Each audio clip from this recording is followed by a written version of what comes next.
Hello friends, welcome back. This tutorial you will learn turn off alarm on your Samsung Galaxy phone.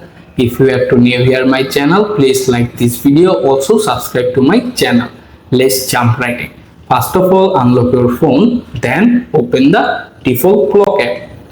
In the clock app is open, go to the alarm tab at the bottom left corner. Here you can see your all alarm listed there.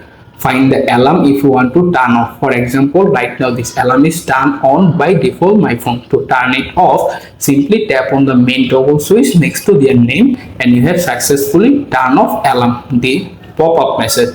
However, keep in mind if you decide to completely remove the alarm your phone, don't worry, this is available. To do that, simply long press the alarm. After the alarm is selected, locate at the bottom menu bar, simply tap on the delete button. And right now you have successfully deleted. No longer be alarm needed your phone. Thanks for watching. Please subscribe.